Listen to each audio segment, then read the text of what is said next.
Another red Foxbody at the shop. 93 Cobra. Looks just like mine before the hit.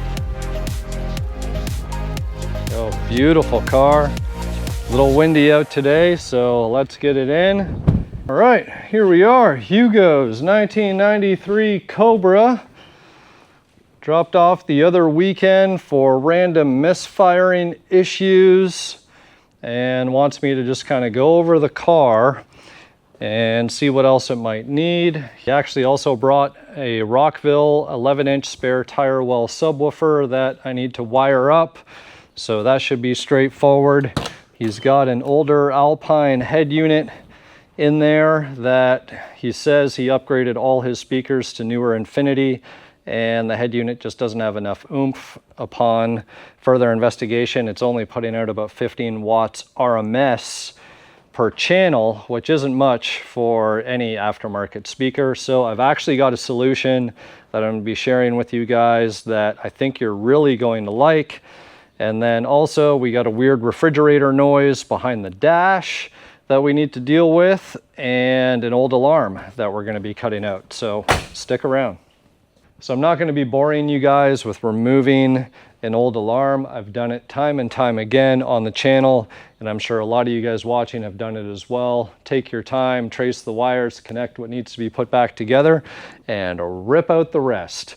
With that said, we will be installing a FoxLox keyless entry system into the car. Again, that is very straightforward, done it numerous times. However, I am going to give an update after the video on Edwards 90 GT.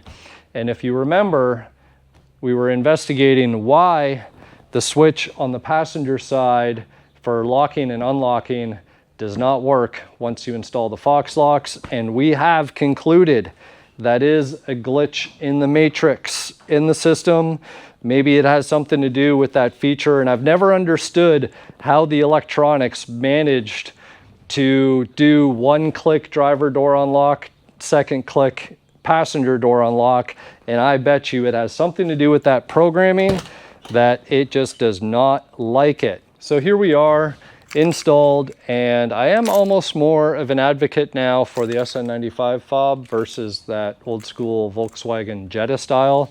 But we got lock, we got unlock, we got second unlock, and we've got rear hatch. So everything works as it should. Boom, just like that. And if we peek underneath the cover here, you will see that Rockville spare tire well subwoofer. And guys, I know I've done the JBLs. The Rockvilles are half the price and put out the same amount of jam. And in fact, they are a little bit lower profile, meaning that if you actually want to put it inside your spare tire, your spare wheel, it won't like lift up on your rear matting surface in the hatch. Now, for an amplifier, I'm going to post a picture up and I'm going to show you exactly the amplifier that we installed. Guys, the thing is tiny. It's only like $160. It is a Class D amplifier. It is 4-channel.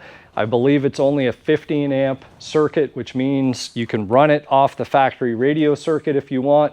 So it's efficient. It's small form factor. You can literally get it in the back behind your radio where the factory amp would have been, which makes the wiring a breeze. Like your RCAs only need to be like 6 inches long. Like it's crazy. Works absolutely amazing with the Infinity speakers that are in the car. If I could give you guys sound samples that were reliable over YouTube, I would, but you're just gonna have to take my word for it. The amplifier works wonders. So just think, you don't have to run a huge power cord all the way to the trunk or hatch. You don't have to run RCAs all the way to the back. You don't have to worry about tapping all speakers and everything else. It's all right there. You can crimp on a connector to plug right into the factory speaker wire outputs, and you are on your way. It is honestly like the best thing stereo related since sliced bread as far as I'm concerned. And I know that there's been tiny amplifiers, and guys, there's lots out there for like power sports, for boats and ATVs, UTVs, all that stuff. But this one is a Sony, it works great. I've always loved Sony products, so I'm a little bit biased, but with that said, perfect solution for what Hugo wanted for his car. So that solves the old alarm, that solves the keyless entry going in with a much cleaner install utilizing factory connection points. We now have bass in the hatch very affordably and quite easily. So all of that is done. Now we get into the nitty-gritty of what's going on with the misfiring issues going underneath the car, having to look there, and dealing with changing out some lower control arms due to some bushings that seem like they've had some better days. And that's going to be it. Pretty straightforward video here. Just wanted to share it with you because I wanted to update you guys on the FoxLox thing. I wanted to update you guys on some misfire diagnosis and why we cannot trust new parts. And not always just the aftermarket new parts, but also the parts that we want to rely in and put our trust in, such as these parts right here. So be sure to stick around, go into more detail on this 93 Cobra, and take you along for the ride.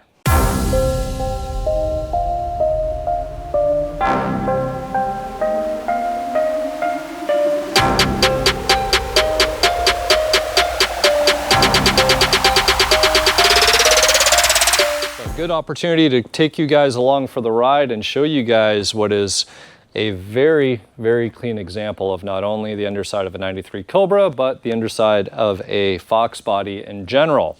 This is, of course, a driven car, so we don't expect things to be all absolute shiny and perfection.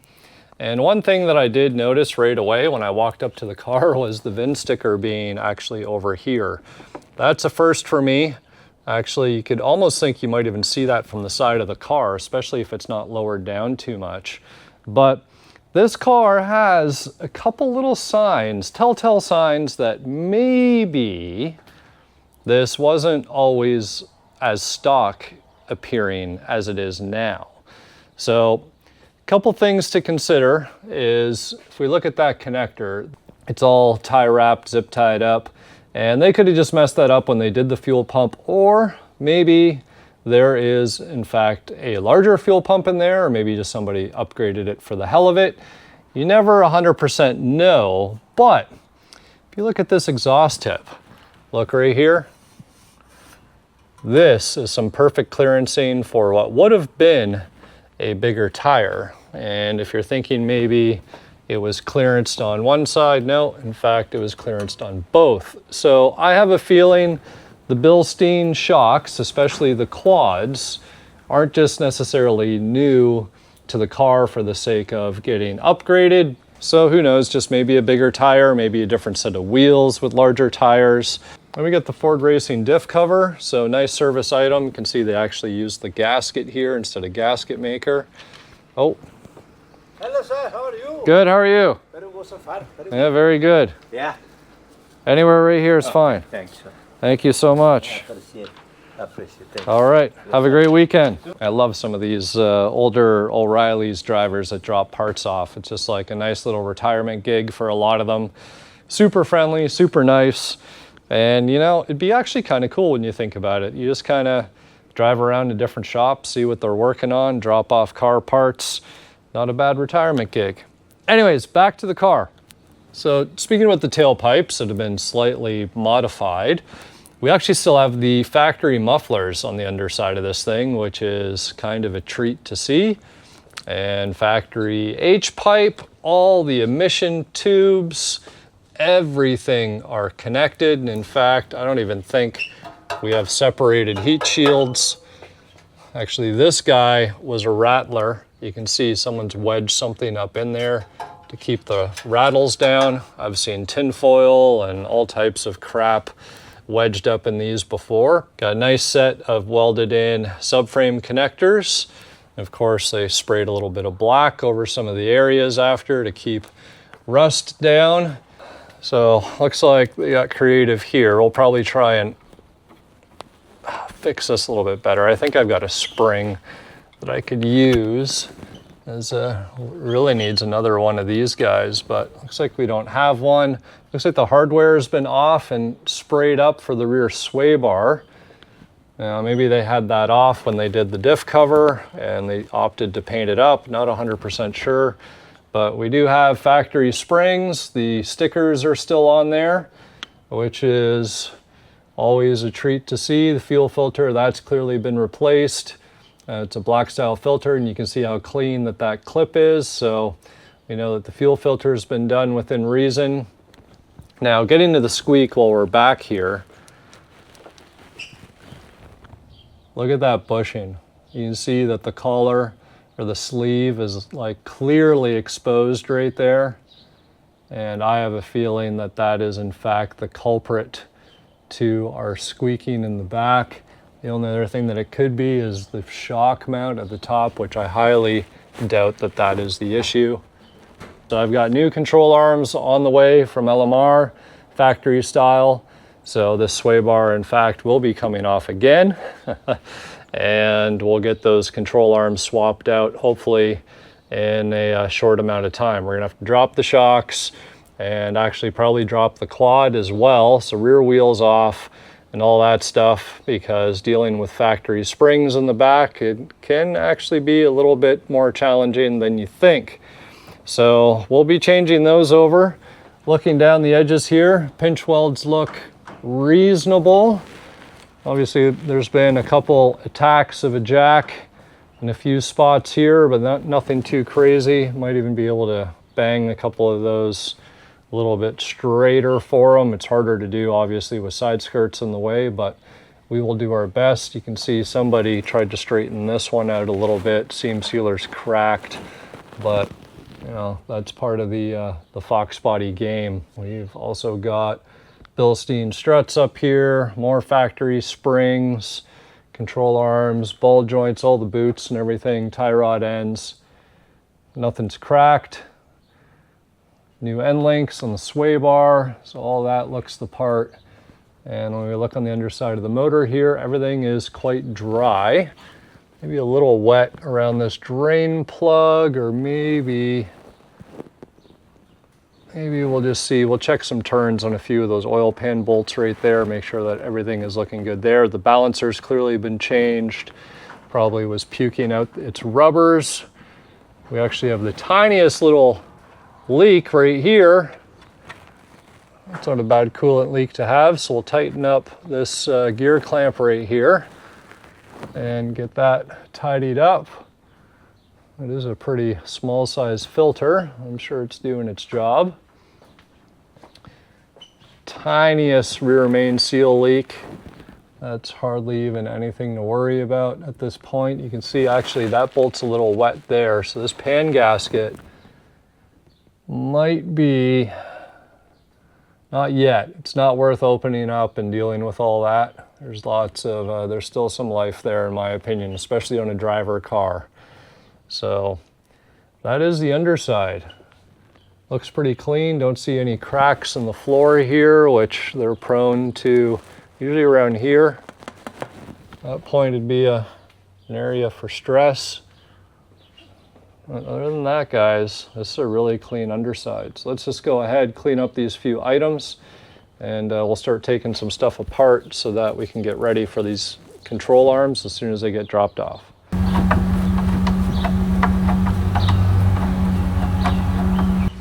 All right.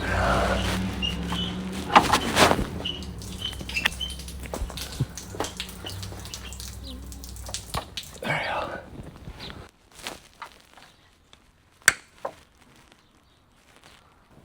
So with little hoses, you see how that's not round. When you use a clamp that's actually too big, it won't actually clamp evenly like around the circumference of the hose. So I think that that's all that's happened. So I'm going to put a new clamp on there and hopefully everything will be fine of the right size.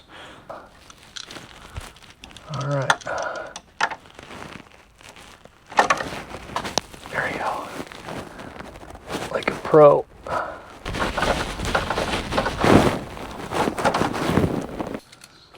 Well, that's done. Let's see right here. 1/2 inch. It's already pretty tight. Someone's probably already done this trick. Yeah, that's tight. Let's try this one here. Oh, got a bit on that. So maybe if we can get a couple of the surrounding bolts. Sometimes people just go for those halves and they'll forget that there's actually, you know, some 3/8 jobbies. They're probably just as important because you got to remember the timing cover. Oops. So a lot of people think, oh, well, there's a drip here, so I'm just going to tighten up these guys. Well, these guys here are just as important because, like, you got to remember, there's a timing cover meets block portion right here. There's usually some gasket maker that goes on in between, right on that crack, and oil can drip from those seams. So similarly here, looks like someone might have gobbed a bit of gasket maker there. So we're just going to go around the perimeters. Okay, let's see here. Let's see what all I've ordered. Okay, armrest pads and window switches. So that's actually for the red car that the GoPro is sitting on. So put that on the sunroof. And this guy.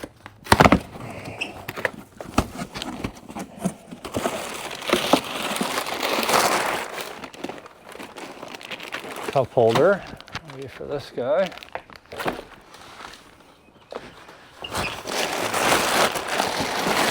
And there they are. Brand new lower control arm. These wheels off.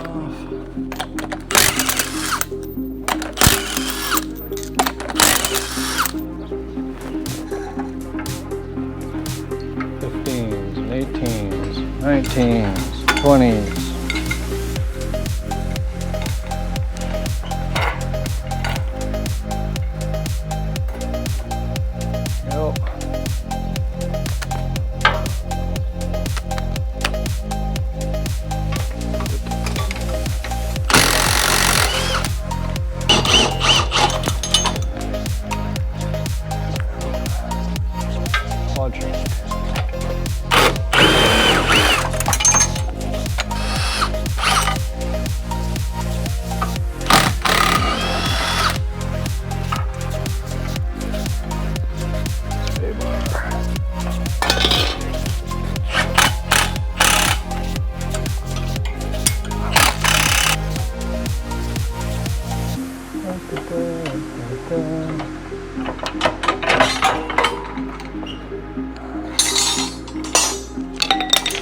Spring is out.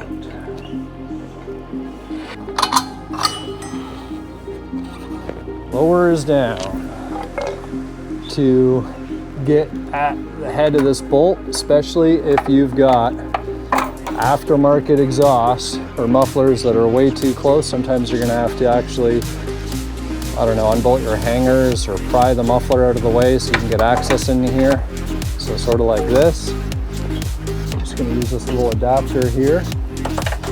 Hopefully.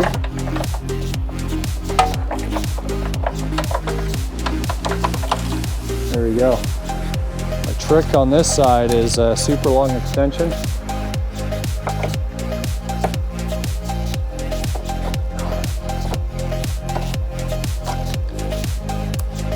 Especially if you got a little bit of a wobble option on the end. There we go.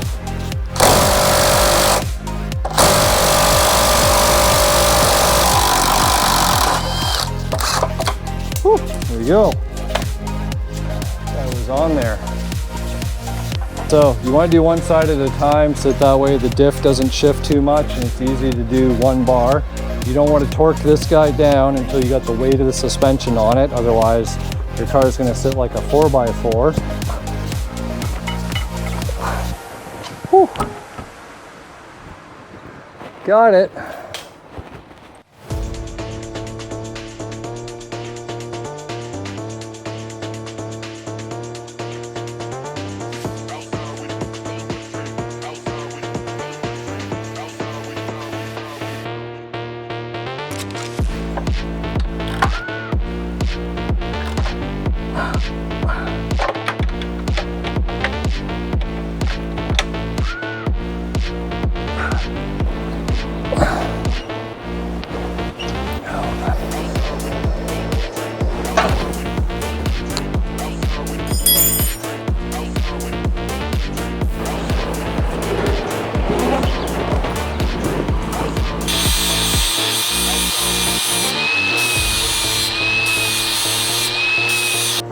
Alright guys, I had to just take out a little bit of material right here so that way this clip will line up with the hole.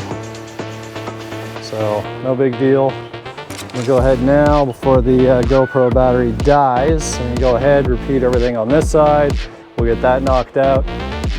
Alrighty, so everything is put back together. I got the torque bar on there so that once I put the car down, I can make sure those lug nuts are all tight.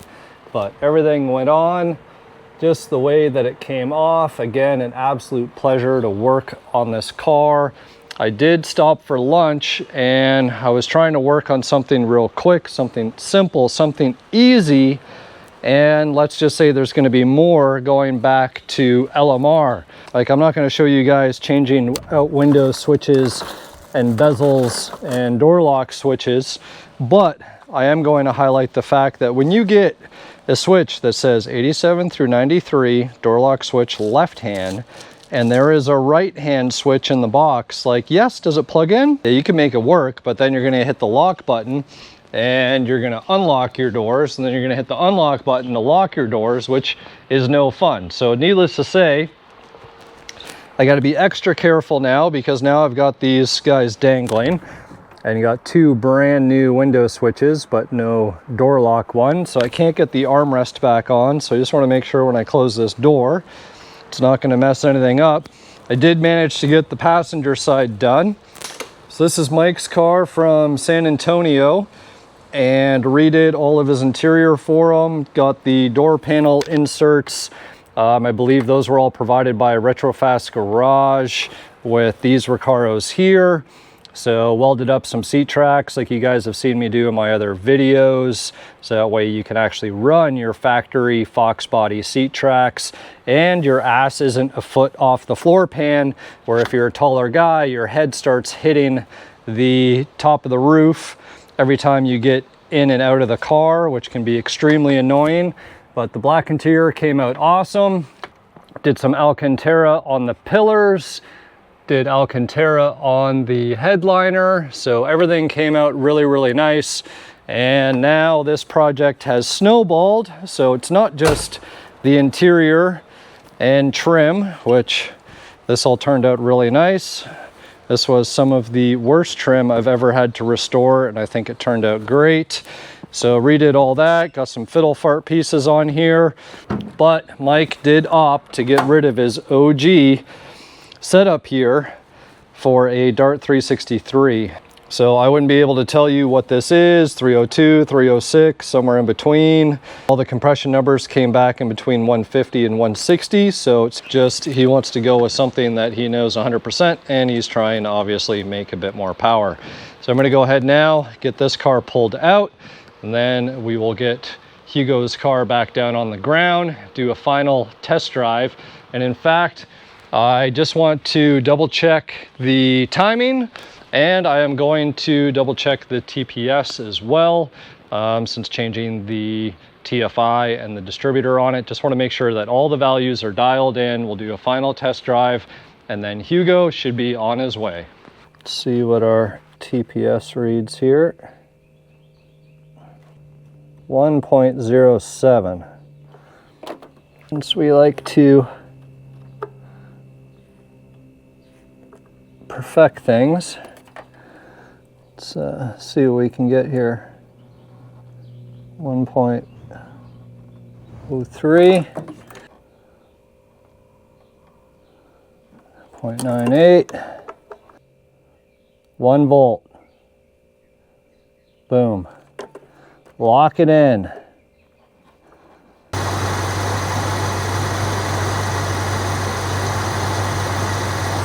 Right at 14 degrees.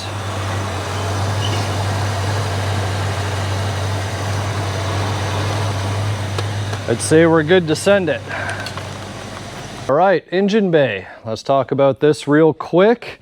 So car came in with some misfiring issues. So of course, the first thing that I went running to was possibly the TFI module. So what was easier was to actually just grab another distributor that I had that had a replacement TFI on it that I knew was good. And I just took his original one out, popped this guy in, and boom, 90% of the problems were fixed. And why there were still 10%, I'm gonna tell you guys in a minute. But before we get there, let's observe the engine bay on this car. Looks very, very clean. We can see, however, we got overspray over the factory VIN right here. Now the good news is that normally the front bumper cover VINs have a piece of tape over them.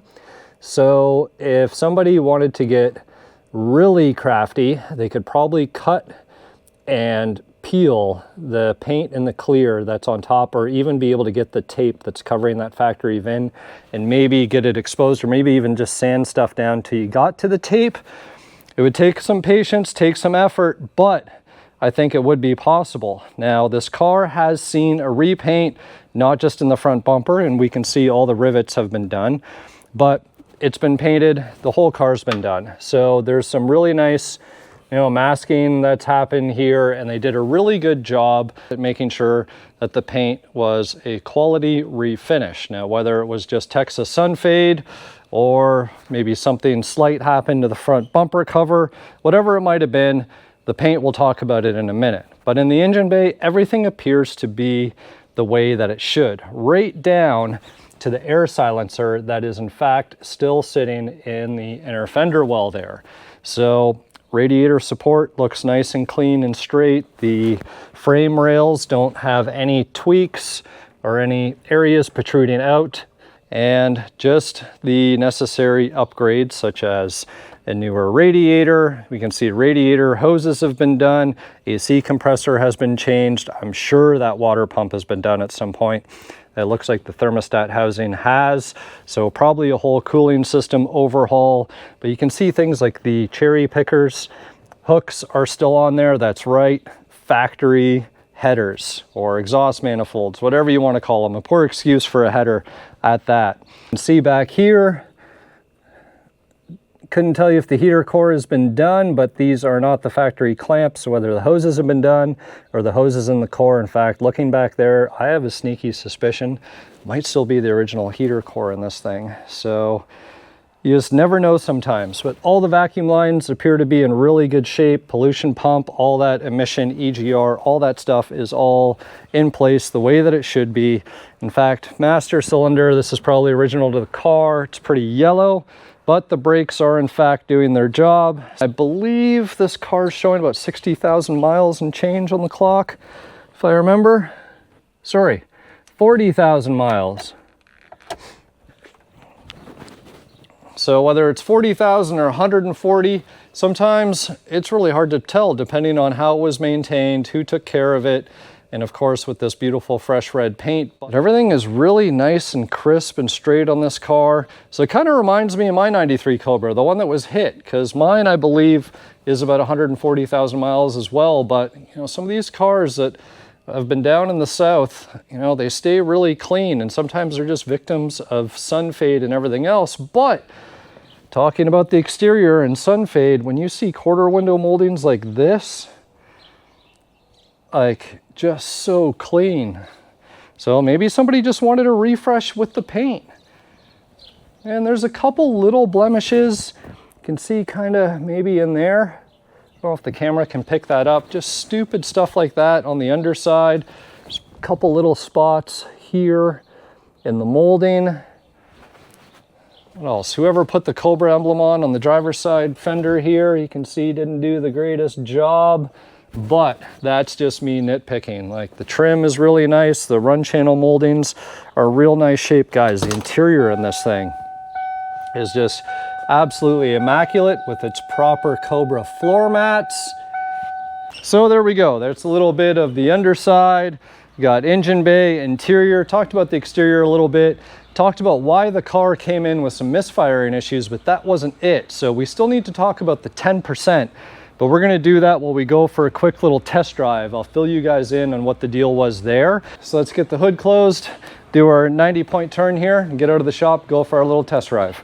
All right, off we go for a short little drive here, and can show you guys how nice and smooth Hugo's 93 Cobra is here. This thing is just an absolute dream to drive, but that wasn't the case when it came in. Like I said, it had all these crazy misfires on what seemed to be the TFI, but it actually, I don't think it was the TFI. I think it was the distributor itself, and I'll show you when I get back to the shop.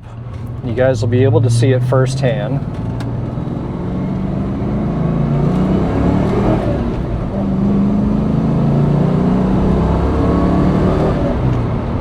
So now we've got real nice smooth power right through the whole power band of the car, which is great because we did not actually have that before. I changed the distributor thinking it was a TFI, and whether it was a TFI or the distributor, it cleared up that 90% of the problem. But there was still this 10% that it just seemed like the car was down in power.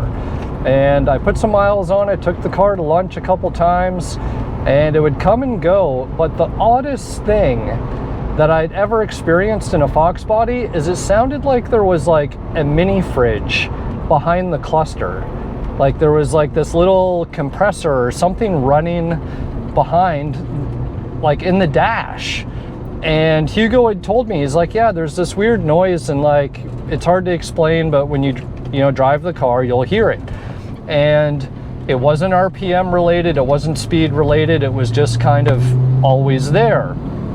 So the other task that I had when the car came in was to not only install an amplifier for the aftermarket radio and speakers, and to wire up the spare tire wall subwoofer, which that stuff is irrelevant. I've done that almost like every Fox that comes through the shop, so I'm not going to bore you guys with those details. But he wanted me to cut out an old alarm that was in the car. And again, wasn't gonna bore you guys with the details. And I figured, you know what? I bet you it's a relay like having a fit from the alarm system, that when the car's on, it's just constantly going and just making this weird fluttering noise from behind the dash. So sure enough, I cut out, what, 2 relays for the locks, a relay for the trunk release, a relay for the ignition kill, and there was another relay in there. God knows what it was doing, whether it was cutting out ignition or something else, ECM stuff. Honestly, it could have been a number of things. So I'm like, it had to have been one of those relays that was causing the issue. Well, lo and behold, I cut all that alarm system out. I install a FoxLox setup, and guess what? The refrigerator is still doing its thing behind the dash, and the car is still down on power. So I'm like, well, you know what? Maybe the coil's bad on the car. Let's focus on the power issue. So I go to remove the coil, which he told me, well, Chris, I just put a new Motorcraft coil in not that long ago. So it was sort of the last thing that I thought could go wrong. Motorcraft. Like, I get that I complained about aftermarket parts all the time, but this is a Motorcraft part. Well, I'll show you when we get back to the shop here. Like, you can't trust anything anymore. So, long story longer, it was in fact the coil that was robbing the power and causing that extra 10% issue of power loss in the car. So here's the kicker. I changed the coil, the refrigerator noise is gone. I kid you not, it's one of those things that's really hard to explain. You needed to be here to believe it. I probably wouldn't have been able to catch it if I had microphones set up, but the problem is solved, and it was that coil. So whether it was the coil vibrating in its housing, or the coil was just having a fit, making some weird noises, reverberating through the front end of the car, making me feel like it was a refrigerator behind the dash, I guess we'll never know. But one thing is for sure, Hugo's car is running really, really nice once again. The rear end actually feels a lot better. I felt like the car, like it was kind of little all over the road when you were trying to steer. And those rear lower control arms, I feel like have really helped with just kind of like the roll and everything, especially from the rear end. Because before I almost felt like the car was like overcorrecting and just, it didn't drive as good as it does now. That's the best way that I can put it. But here we are pulling up back.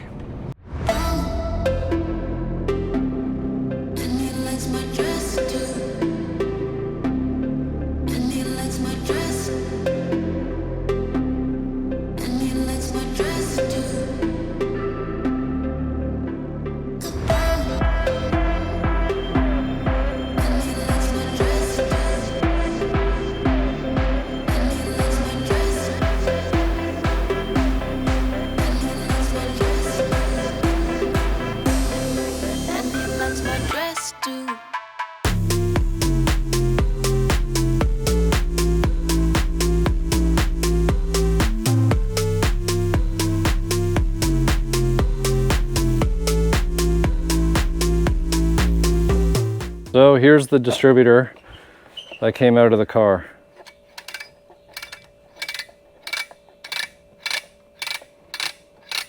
I don't think it's supposed to make those noises.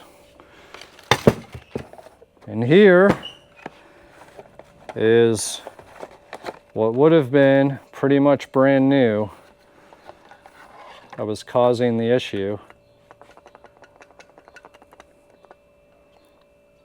And I know it just sort of seems like the coil is loose in its housing, but I'm pretty sure that the bands that go around the coil are of pretty important significance. So whether